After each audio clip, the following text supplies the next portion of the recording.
welcome back to another edition of Game School. Remember, there's no school like the old school, and I'm the headmaster.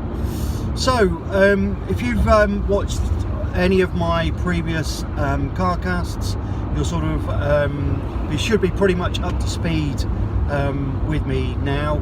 I took you through my days from the back in, playing on the Atari, right up to the PlayStation, right now to the PS Pro, and get ready for it, drum roll, PSVR. That's where we are now. So we're really up to date with it. All I'm going to sort of talk about today is VR. I love VR. I love VR. I love VR. I really love VR. I think part of gaming for me was always about being taken to another place, being taken, a bit of escapism. With people do these things with movies or their hobbies and things like this. Maybe they do reenactments. I don't know, but I think that is what gaming has been for me over the years. It's a little bit of escapism.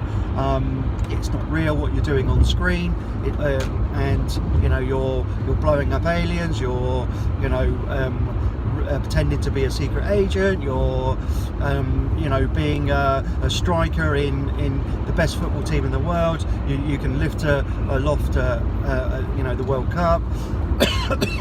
Or you can just be creating something.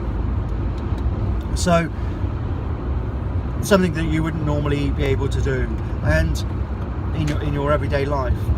And VR has again taken that side of it for me, and just it's through the envelope. It really has launched into a new stratosphere in terms of taking you to another. It literally takes you to another dimension, to another place. You're no longer controlling a character on the screen, which in traditional flat screen 2D gaming, that's what happens. With VR, the way I sort of explain it to people is that you are the person on the screen. So take one game which I played when I first got hold of VR, Resident Evil 7, and now I love horror games. We've talked about this before. I have horror movie evenings and things like this, where friends will sit down and we'll just gorge ourselves on horror movies. Take the mick out of them a lot, but we enjoy them. Take them for what they are. They're pretty funny. I don't get scared by them, and I haven't done for a long time. It really is almost tongue-in-cheek. So VR will take you into that world, literally. So you can sit somewhere and it feels real. It feels like you're no longer playing the game, you are in the game. So like I say, previously you would just be able to sort of play a game. If it got a little bit tense on screen, you could just look away or pause it. That's it. There's none of that. If you're running away from somebody in VR, you're running away from somebody in your mind, and that's really where VR for me just is that cut above. It will immerse you, it will take you to a place, and you will feel like you're there, like nothing else that has come before it at this point. Friends that love, come around and they love a little bit of VR, and I think the one problem they do need to solve is the sickness, motion sickness that some people are getting. Now I don't think they really know why some people get this just yet.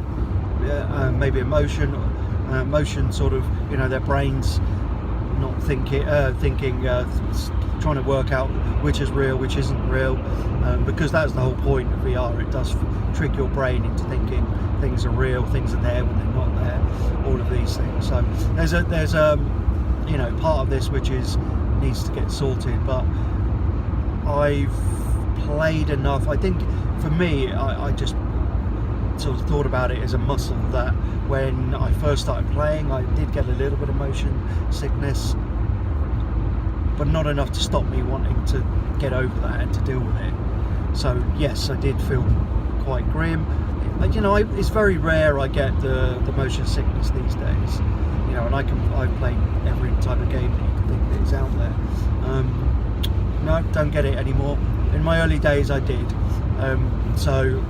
But hey, I'm totally over that. But I do get a few friends that do play it, and you know, I can see them going through a bit of a whitey to get the VR sweats, and it's, you know, they think it's going to be like that all the time. Maybe it will, I don't know, but I've definitely you know, surpassed that. I've gone way past worrying about that. It just doesn't affect me. For instance, Drive Club was one of the first sort of games where I did feel a little bit not quite sure about that. Need to sort of have a bit of a rest. But I've done that a few times, and I think if you do that, you should be able to come back to it. But everyone's different, so some people it might take longer. For me, I think I've built my tolerance up now.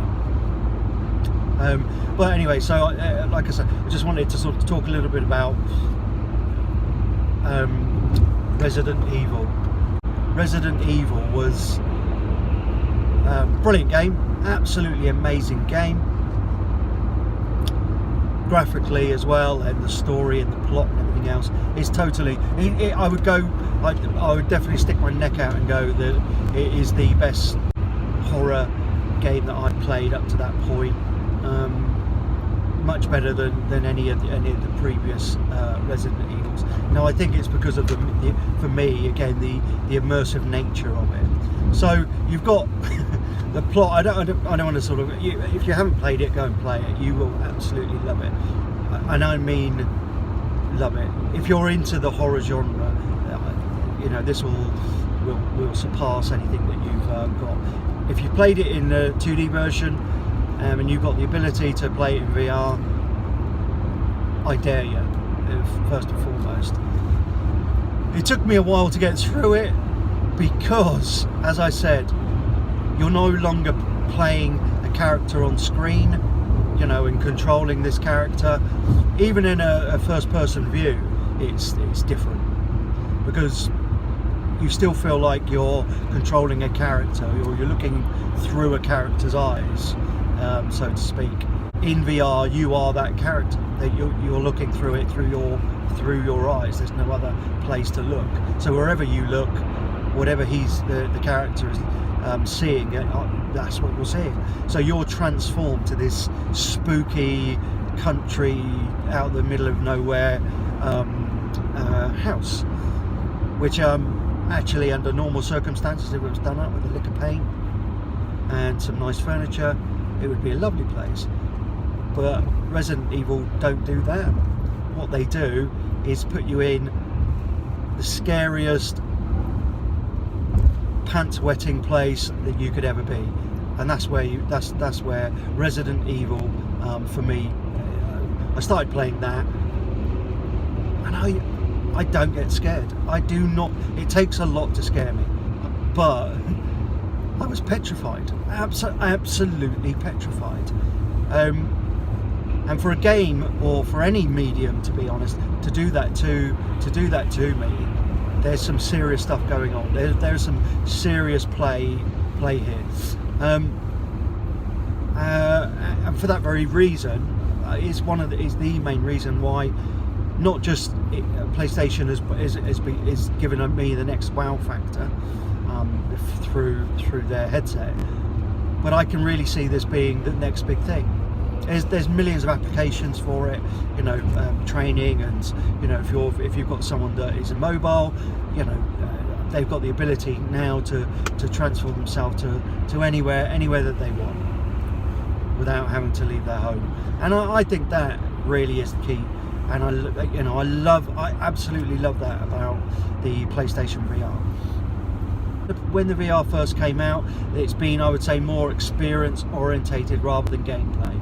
So things like VR Worlds, which was the launch or launch game with the VR bundle, which is what I actually bought. That's sort of like about 5 mini games, but but realistically, there's a couple of proper games, and the rest of them are just experiences. So you've got the London Heist, which is incredible because it puts you in the hot seat of a gangster, a London gangster, and you do all gangster stuff, you know, rob a diamonds, shoot a load of people, you know, get tied up, get beaten up, and this plot is unravels in a very sort of, you know, half an hour, 40 minutes gameplay. Really, really good, really there's loads of interactive stuff. So this is the other cool thing with VR, which I really love, is how interactive everything is. So take for instance, like I say, London Heist in VR worlds. You play this gangster, and the opening scene is you're having a meeting in a pub with you know, a gangster boss, and he's giving you this old spiel about how he loves you, you're going to be part of the family, but you're going to go and do this heist for him, go and rob a diamond from some Russian dude. Anyway, while that is all going on, you're sitting at a table, and there's loads of items on this table, and they're all interactable. So you even have a cigar you can put up, you know, in VR, you put it up, you know, you pick it up out of the ashtray, you've got a lighter, you can light it with, you can literally draw a cigarette to your mouth, or your VR mouth, shall we say, take a draw in some smoke and blow it out, and on VR it appears. That's incredible. That is incredible. So there's a microphone, there's actually a microphone in the VR headset that you know, just when you're blowing out, it just obviously hears that, you know, there's sound coming past the microphone. That's its indication then to start spreading smoke around the room, or from your, you know, where your lips would be. Brilliant. And I do really think these sorts of things, very subtle, very small, but absolutely incredible. There's also other parts where you've got a mobile phone. You've actually even got an earpiece, so you can obviously put the earpiece in, the phone goes, then you can start hearing the conversation from the phone into your earpiece. Or if not, if you haven't got the earpiece in, you've got you know, you can sort of, you know, get the phone in your hand in VR, put it up to your ear like you would in real life, and the closer you get to the phone gets to you, the sound increases until it's as loud as it possibly can normally be when it's at to your head. So there's all these little nuances that, you know, really help with the immersiveness of you know, the whole gameplay. You really feel you're there. So like I said, for me, VR, this is what VR is really all about. I love it. I'm hooked in. I'm definitely hooked in for the long haul for VR. You know, come on, bring the next VR upgrade out, make it even better, more immersive. Maybe there'll be a suit that you wear the suit. That would be amazing. But anyway, so there's a million and one sort of things that can go on with this. But I applaud you if you've got any inkling of, you know, thinking that you might enjoy VR, try it. Don't necessarily buy it and waste your money if it isn't for you, because it isn't the cheapest thing. But try it. Just try it. See what you feel. See what you think. Yeah. Anyway, guys, so we're really up to speed now. So this is the first sort of part that I wanted to talk about VR. So like I said, enjoy, but remember one thing, there's no school like the old school, and I'm the headmaster.